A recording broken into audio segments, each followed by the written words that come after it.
Good morning, students. We are studying chapter 2, the era of one-party dominance. And today's our topic is Congress dominance in the first 3 general elections. Congress के पहले 3 आम चुनावों में कांग्रेस का जो प्रभुत्व रहा, डोमिनेंस रहा, उसके कारणों को हम यहाँ पर जानेंगे. The results of the first general elections did not surprise anymore. The Indian National Congress was expected to win this election.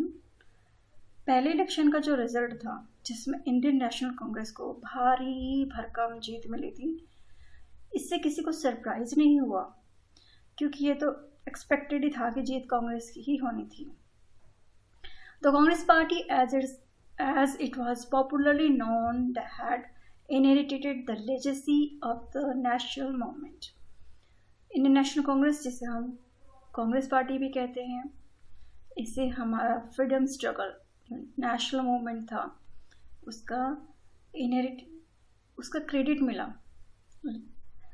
It was the only party then to have an organization spread all over the country, and finally in Jawaharlal Nehru the party had the most popular and charismatic leaders in Indian politics.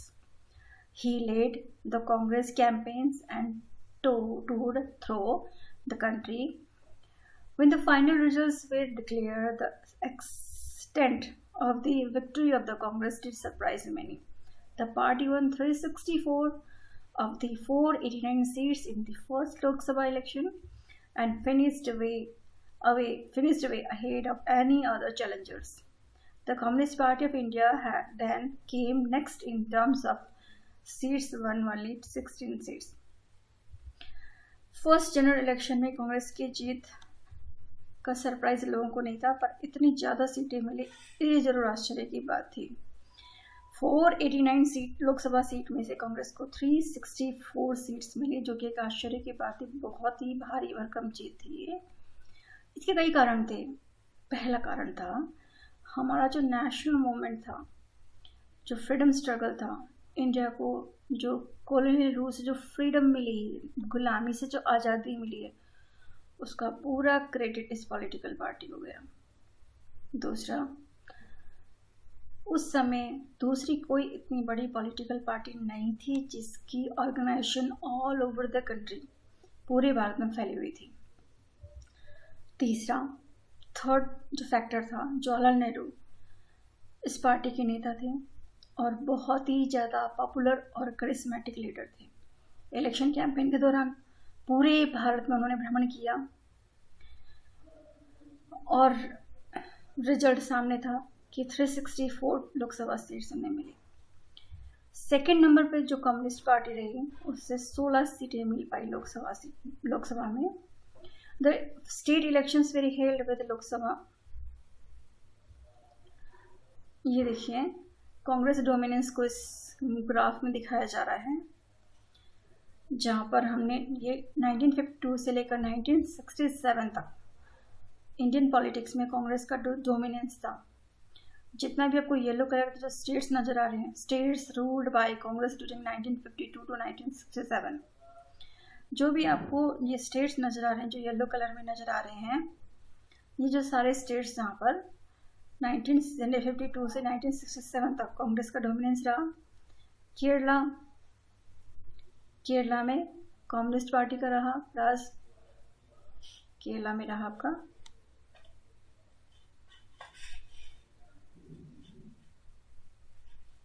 Kerala democratic left front 1957 to 1959. 1957 से 1959 यहाँ पर 2 साल तक रहा. बाद में कांग्रेस ने यहाँ पर राष्ट्रपति शासन लगवा दिया था.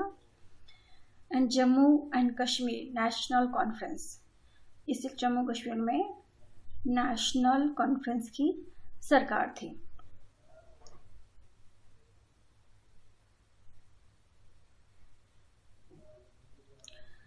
लोकसभा इलेक्शन के साथ साथ स्टेट इलेक्शंस भी कराए गए थे, असेंबली इलेक्शन भी कराए गए थे. The Congress scored big victory in those elections as well. It won a majority of seats in all the state except Travancore, Cochin, part of today's Kerala, Madras and Odisha. Travancore Cochin जो कि केरला के part हैं, जो आज की केरला के हिस्से थे, क्योंकि स्टेट्स तो बहुत बाद में बनाए गए थे। मद्रास, उड़ीसा, आप सब जानते हैं 1956 में स्टेट रीऑर्गेनाइजेशन कमीशन ने जो रिकमेंडेशन दी थी उसके आधार पर स्टेट्स बने थे। तो त्रावणकोर, कोचीन, मद्रास एंड उड़ीसा, यहाँ को इन इलाकों को छोड़कर बाकी जगह पर कांग्रेस की विक्ट्री रही। Madras and Odisha finally, even in these states, the Congress formed the government, so the party ruled over all the country at the national and the state level. Finally, even in these states, the Congress formed the government. In states में जहाँ पे कांग्रेस को भारी भरकम जीत नहीं मिली, यहाँ पे भी कांग्रेस की सरकार बनी और नेशनल लेवल पर, स्टेट लेवल पर पूरे भारत में कांग्रेस का राज रहा। As expected, Jawaharlal Nehru became the prime minister after the first general election, और जवाहरलाल नेहरू जी को इंडिया का फर्स्ट प्राइम मिनिस्टर बना दिया गया। A look at the electoral map on the last page would give you a sense of dominance of the Congress during the period of 1952 to 1962. In the second and third general elections is held in 1957 and 1962 respectively, the Congress maintained the same position in the Lok Sabha by winning 3/4 of the seats. None of the opposition parties could win even 1/10 of the numbers of seats won by the Congress.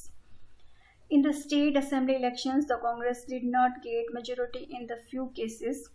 The most significant of these cases was in Kerala in 1957, when a coalition led by the CPI, Communist Party of India, formed the government. Apart from expectations like this, the Congress controlled the national and all the state governments.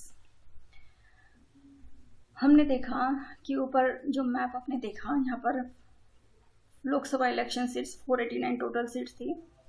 Next जो Lok Sabha election थी 494 total seats हैं। 489 total seats हैं पहले election की, second election 494 total seats and third Lok Sabha election 494 total seats. After this, in first election, Congress got 364 seats. In second election, Congress got 371 seats. And in third election, Congress got 361 seats. We can see that Congress dominance in all the three elections. And the opposition party has scored very less seats.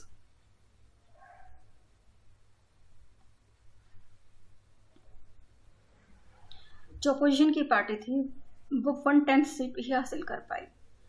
Kerala में, केवल केरला को छोड़ के बाकी सभी states में कांग्रेस का राज रहा। 1957 में केरला में कम्युनिस्ट गवर्नमेंट बनी और ये दुनिया में पहली बार ऐसा हुआ था कि कम्युनिस्ट पार्टी डेमोक्रेटिक इलेक्शन जीतकर अपनी सरकार बनाई पाई हो।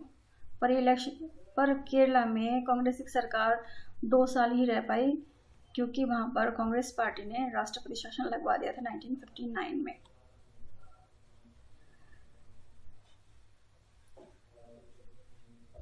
The extent of the victory of Congress was artificially boosted by our election system.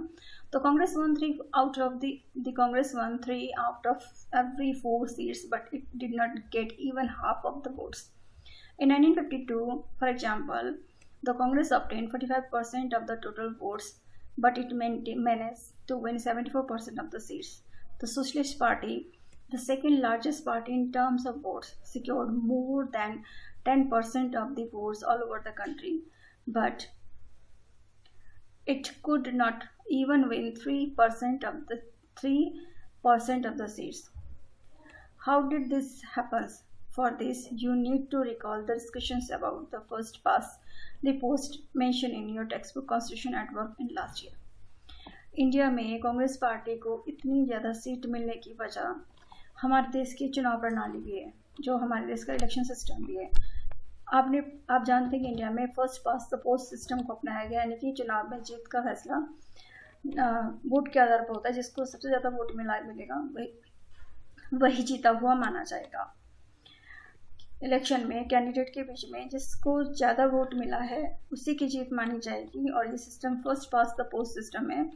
इसी सिस्टम की वजह से कांग्रेस को बहुत ज़्यादा सीट मिली। अगर हम देखते हैं जितने वोट डाले गए थे, जितने टोटल वोट डाले थे उस फर्स्ट इलेक्शन में, उसका 45% वोट कांग्रेस को मिली थी, जबकि टोटल सीट्स में 74% सीट उसके पास आ गई थी। टोटल वोट जो डाले गए थे फर्स्ट जनरल इलेक्शन में, उसका 45% जो 45% वोट मिले थे, 45% वोट लेकर भी 74% से सीट मिली। और दूसरी तरफ जो सोशलिस्ट पार्टी थी उसे 10% वोट मिले थे। 10%, देखो ये 45% कांग्रेस को वोट मिले थे और 10% वोट जो है 10% जो वोट मिले थे वो सोशलिस्ट पार्टी को मिली थी, जबकि सोशलिस्ट पार्टी को सीट्स 3% से भी 3% तक भी नहीं मिल पाई। तो कांग्रेस पार्टी को बहुत ज़्यादा सीट मिलने की वजह ये भी थी अपने देश का इलेक्शन सिस्टम, जहाँ पर हमने first past the post system अपना रखा है। In the system of election that has been adopted in our country, the party that gets more votes than other tends to get much more than its proportional share. That is exactly what worked in favor of the Congress. If we added up the votes of all the non-Congress candidates, it was more than the votes of the Congress. But the non-Congress votes were divided between the different rival parties and candidates, so the Congress was still way ahead of the opposition and managed to win. अगर हम कांग्रेस को छोड़ के जितनी opposition party थी, अगर सभी के वोट को जोड़ दें तो वो कांग्रेस को जो मिले वोटों से भी ज़्यादा थी। पर नॉन कांग्रेस जो पार्टी थी वो बिखरी हुई थी, एक दूसरे का अपोजिशन में थी, तो यहाँ पर उनके वोट बढ़ चुके थे, तो कांग्रेस की जीत निश्चित थी। तो हमने क्या पढ़ा? हमने ये पढ़ा कांग्रेस को ज़्यादा सीट मिलने की वजह ये थी इंडिया का इलेक्टोरल सिस्टम जो first past the post system है। वोट परसेंटेज ज़्यादा नहीं मिला था, केवल 45% वोट मिले थे उसे फर्स्ट इलेक्शन में, पर सीट्स उसे 74% मिल गई। Communist victory in Kerala. As early as in 1957, the Congress party had the bitter taste of defeat in Kerala. In the assembly election held in the March 1957, the Communist Party won the largest number of seats to the Kerala legislature. The party won 60 of the 126 seats and had the support of 5 independents. The governor invited E.M.S. Namboodiripad, the leader of the Communist legislature party, to form the ministry. For the first time in the world, a Communist Party government had come to power through the democratic election. 1957 का assembly election होता है, विधानसभा election होता है, और इस party में केरला में communist party की जीत होती है। टोटल 120 सीट्स में से कम्युनिस्ट पार्टी को 60 सीटें मिल जाती हैं और वहाँ के गवर्नर कम्युनिस्ट पार्टी के नेता E.M.S. नंबूदिरीपाद को गवर्नमेंट बनाने के लिए इनवाइट करते हैं। तो इनको जो 5 इंडिपेंडेंट जो मेंबर थे उनका भी 5 इंडिपेंडेंट मेंबर थे उनका सपोर्ट मिल जाता है और ये अपना सरकार बना देते हैं। वर्ल्ड हिस्ट्री में ये पहला टाइम था कि किसी कम्युनिस्ट पार्टी ने डेमोक्रेटिक इलेक्शन जीतकर अपनी सरकार बनाई हो। On losing power in the state, the Congress Party began a liberation struggle against the elected government. The CPI had come to power on the promise of carrying out radical and progressive policy measures. जैसे कांग्रेस की केरला में हार हुई, Congress party ने केरला में एक movement start किया जिसे हम लिबरेशन स्ट्रगल कहते हैं। जैसे ही केरला में कांग्रेस की हार हुई, कांग्रेस से यह हार बर्दाश्त नहीं हुई और वहाँ पर उसने लिबरेशन स्ट्रगल स्टार्ट कर दिया। हम जानते हैं कि कम्युनिस्ट पार्टी की जो आइडियोलॉजी है इंडिया में, जो लेफ्टिस्ट आइडियोलॉजी है इसका, और ये ज़्यादातर किसान, गरीब, मजदूर उनके प्रोग्रेस के लिए पॉलिसीज बनाती है और काम करती है। The communist claimed that the agitation was led by vested interest and religious organization. Congress ने जो लिबरेशन स्ट्रगल चला रखा था, इसके लिए कम्युनिस्ट पार्टी ने कहा कि ये रिलीजियस ऑर्गेनाइजेशन द्वारा सरकार के अगेंस्ट विरोध हो रहा है, कि सरकार को काम नहीं करने दिया जा रहा है। In 1959, the Congress government at the center dismissed the communist government in Kerala under the Article 356 of the Constitution. Article 356 में राष्ट्रपति शासन का प्रावधान है, प्रेसिडेंट रूल का प्रावधान है। केवल 2 साल में 1957 में सरकार बनी थी और केवल 2 साल के बाद ही 1959 में सेंट्रल गवर्नमेंट ने वहाँ पर आर्टिकल 356 लगा दिया और वहाँ की इलेक्टेड गवर्नमेंट को हटाकर वहाँ प्रेसिडेंट रूल लगा दिया गया। ये पहली बार थी कि कॉन्स्टिट्यूशन का वायलेशन किया गया, कॉन्स्टिट्यूशन के जो आर्टिकल्स थे उनका गलत इस्तेमाल किया गया। This instance proved very controversial and was widely cited as the first instance of the misuse of constitutional emergency power. ये उस टाइम EMS नमूदरी पद हैं जो वहाँ पर राष्ट्रपति जो शासन लगाया जा रहा है उसका विरोध प्रदर्शन कर रहे हैं। Socialist Party. The origin of Socialist Party can be traced back to the mass movement stage of the Indian National Congress in the pre-independence era.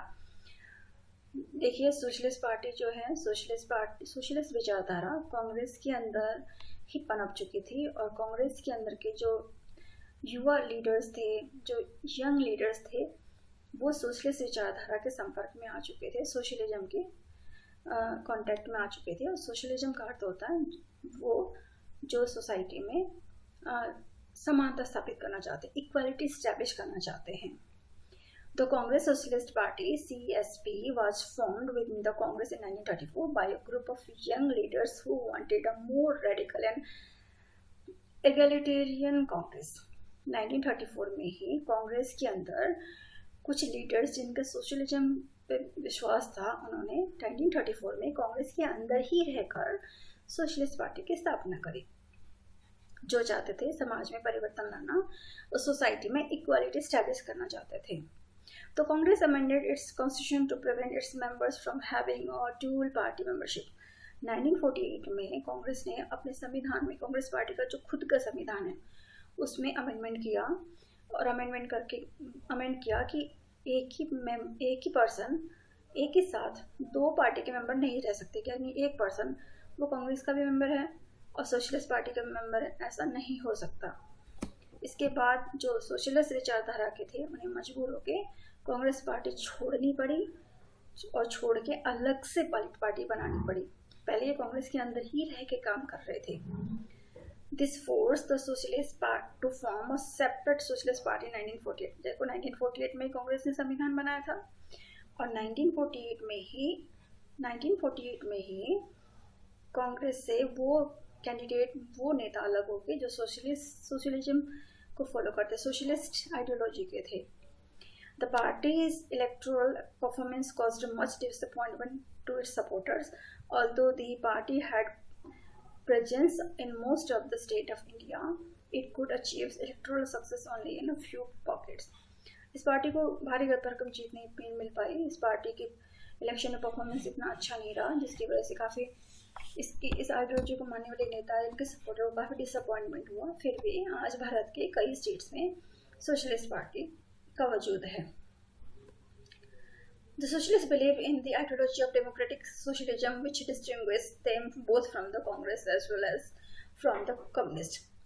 Socialist party की जो आइडियोलॉजी है डेमोक्रेटिक सोशलिज्म, सोशलिस्ट पार्टी की जो ideology है democratic socialism, democratic वे से समाज में socialism यानी कि समानता स्थापित करना, इसकी आइडियोलॉजी से कांग्रेस और कम्युनिस्ट दोनों से ही डिफरेंट करती है। They criticize the Congress for favouring capitalist and landlords and for ignoring the workers and the peasants.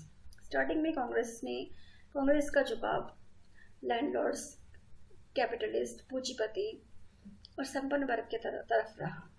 इसीलिए इस पार्टी ने कांग्रेस का हमेशा विरोध किया कि कांग्रेस कैपिटलिस्ट, लैंडलॉर्ड्स, कैपिटलिस्ट इनको सपोर्ट कर रही है और वर्कर्स और किसान का ध्यान नहीं दे रही है। They criticized the Congress for favoring capitalists and landlords and for ignoring the workers and the peasants. But the socialists faced a dilemma when in 1955 the Congress declared its goal to be the socialist pattern of the society. Thus, it became difficult for the socialist party to present themselves as an effective alternatives to the Congress. Some of them, led by Ram Manohar Lohia, increased their distance from and criticism of the Congress party. Some other like Ashok Mehta advocate a limit cooperation with the Congress. 1955 में कांग्रेस ने अपने विचारधारा में परिवर्तन किया। ये party Congress party जो शुरुआत में लैंडलॉर्ड्स कैपिटलिस्ट लोगों को, लैंडलॉर्ड्स को या उच्च वर्ग के लोगों को, पूंजीपतियों को सपोर्ट कर रही थी, अब इसने अपने गोल चेंज किया। 1955 में कांग्रेस ने कहा कि अब इसका गोल सोशलिज्म स्टैब्लिश करने का है। जैसे ही कांग्रेस ने अपनी आइडियोलॉजी चेंज किया, अपनी विचारधारा चेंज किया, अपने प्रोग्राम्स चेंज किया, इसकी वजह से सोशलिस्ट पार्टी परेशानी में आ गई, क्योंकि जो विचारधारा सोशलिस्ट पार्टी की थी वही विचारधारा कांग्रेस ने अपनी बना ली और प्रचार करनी शुरू हो गई। अब सोशलिस्ट पार्टी के पास कुछ डिफरेंट नहीं था जनता को देने के लिए, क्योंकि जो अपनी विचारधारा को लेकर सोशलिस्ट पार्टी आगे बढ़ रही थी, इसकी सारी विचारधारा को कांग्रेस ने अब अपना बता दिया कि कांग्रेस की विचारधारा भी समाज में सोशलिज्म स्टैब्लिश करने का है। तो ऐसे में कांग्रेस परेशानी में आ गई। राम मनोहर लोहिया जो कि एक सोशलिस्ट नेता थे, काफ़ी बड़े सोशलिस्ट नेता थे, इन्होंने कांग्रेस को क्रिटिसाइज किया, जबकि अशोक मेहता कांग्रेस के साथ थोड़ा बहुत कोऑपरेशन रखना चाहते थे। The Socialist Party went through many splits and reunions, leading to the formation of many socialist parties. This included the Kisan Mazdoor Party, the Praja Socialist Party, and the Samyukta Socialist Party. Jayaprakash Narayan, Achyut Patwardhan, Ashok Mehta, Acharya Narendra Dev, Ram Manohar Lohia, CM Joshi were among the leaders of the Socialist Party. बाद में जाके socialist party से कई faction टूट के अलग हुए और अनेक पार्टियां बनी, जिन पार्टियों का हम नाम पढ़ रहे हैं, जैसे किसान मजदूर पार्टी, द प्रजा सोशलिस्ट पार्टी, संयुक्त सोशलिस्ट पार्टी, जयप्रकाश, ये सब इसी पार्टी से बने हुए, बाकी बाद में एक ही पार्टी से कई पार्टियां बनी। और कुछ इसके इम्पोर्टेंट नेता जो थे आपके जयप्रकाश नारायण, अच्युत पटवर्धन, अशोक मेहता, आचार्य नरेंद्र देव, राम मनोहर लोहिया एंड SM जोशी इसके इम्पोर्टेंट लीडर थे। Many parties in contemporary India like the Samajwadi Party, the Rashtriya Janata Dal United and the Janata Dal Secular traces their origin from the Socialist Party. इन पार्टियों का नाम तो आपने सुना ही होगा बेटा, समाजवादी पार्टी, राष्ट्रीय Janata Dal United and Janata Dal secular. इन पार्टियों का जो ओरिजिन है ये समाजवादी पार्टी से ही बनी हुई है। Nature of Congress dominance. India is not only the country to have experienced the dominance of one party. If you look around the world, we find many other examples of one-party dominance, but there is crucial differences between these and the Indian experiences. In the rest of the cases, the dominance of one party was ensured by compromising democracy. Bharat में जिस तरह से एक party का dominance रहा, Congress party का dominance रहा, वैसे ही दुनिया के बहुत सारे देशों में भी हमें एक पार्टी का डोमिनेंस देखने को मिलता है, पर भारत में एक पार्टी का डोमिनेंस डेमोक्रेटिक तरीके से रहा, डेमोक्रेटिक वे में रहा, और बाकी देशों में हमें वन पार्टी का डोमिनेंस, ज़्यादातर देशों में वन पार्टी का डोमिनेंस डेमोक्रेटिक वे में नहीं देखने को मिलता है। इन सब countries like China, Cuba and Syria the constitution permit only one single party. जैसे चाइना है, क्यूबा है, सीरिया है, यहाँ का कॉन्स्टिट्यूशन केवल एक ही पार्टी की परमिशन देता है, तो वहाँ पे एक ही पार्टी का डोमिनेशन ही रहेगा, है ना। चाइना, क्यूबा और सीरिया ऐसे कंट्री हैं जहाँ का कॉन्स्टिट्यूशन एक ही पार्टी को फेवर करता है, एक ही पार्टी के लिए कहता है, तो वहाँ पे एक ही पार्टी का डोमिनेंस है, एक ही पार्टी है। Some other like Myanmar, Belarus, Egypt and Eritrea are effectively one party states due to legal and military measures.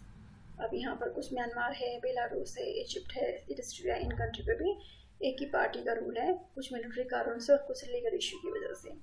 Until a few years ago, Mexico, South Korea and Taiwan were also effectively one-party dominant states. ये जो कुछ साल पहले आपके Mexico है, south Korea और Taiwan भी one party dominant वाली कंट्रीज थे। What distinguished the dominance of the Congress Party in India from all these cases was it happened under the democratic conditions. Many parties contested election in conditions of free and fair election, and yet the Congress managed to win the election after election. ऊपर के ये जो कई सारी पार्टियां देशों के हमने नाम पढ़े हैं, यहाँ पे China, Cuba, Syria, Myanmar, Belarus, Egypt, Eritrea इन और Mexico, South Korea, Taiwan, in countries पे लंबे समय तक एक ही पार्टी का राज रहा, पर इनमें डेमोक्रेटिक वे पे ही एक पार्टी का लंबे समय तक डोमिनेंस नहीं रहा। इंडिया में एक पार्टी का लंबे समय तक डोमिनेंस डेमोक्रेटिक वे में रहा। कांग्रेस बार बार इलेक्शन जीतती रही, अपोजिशन में पार्टी थी, उनको हराकर Congress free and fair election में हमेशा विनिंग पोजीशन में रही, जीतती रही। This is similar to the dominance of the African National Congresses and has enjoyed in South Africa after end of apartheid.